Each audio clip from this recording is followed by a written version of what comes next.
Ed from Pinball Mayhem here. Here's a quick turntable video tech tip for AMI Continental 2. It applies to AMI G200 through the Continental 2.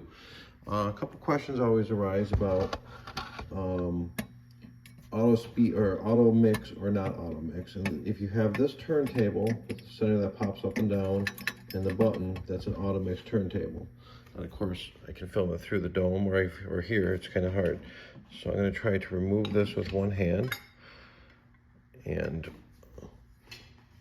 turn it upside down and take out the beauty ring. You see, that's the turntable. This should be retained in by this little clip. Let me move it a little closer. See, there's a little bitty E-clip around that, and that holds the whole turntable button from coming up and down. And let's just look a little bit at the mechanism here. This is the auto speed unit. A couple things to note is there's a speed spring on top of your motor. There is a solenoid here, and there's this switch assembly. This is often missing because people remove that when they don't want it to work anymore because it just kind of drags on it. And this is it's a micro switch. So this whole thing is the part of the auto speed unit. Here's a different switch that's on both of them, and here's your idle wheel.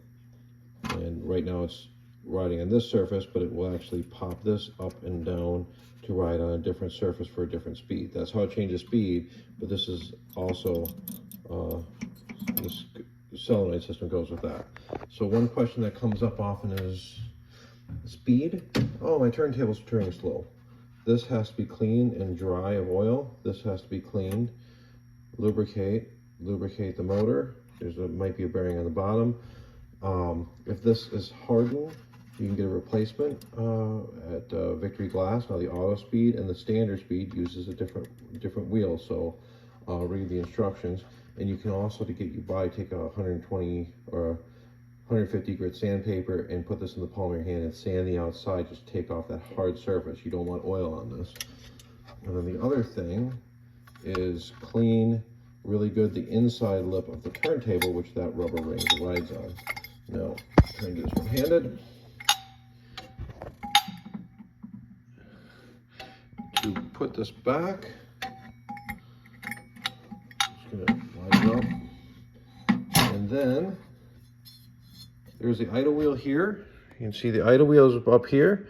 And I'm just gonna pull that in with my finger and make sure it is not dragging on the idle wheel, and it's good to go. So that's how to replace it. And the last thing you do is you put the auto mix ring in, or there's a diamond ring. There's many different options.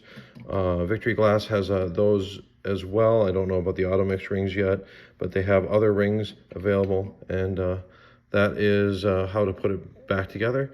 And now we're ready to go.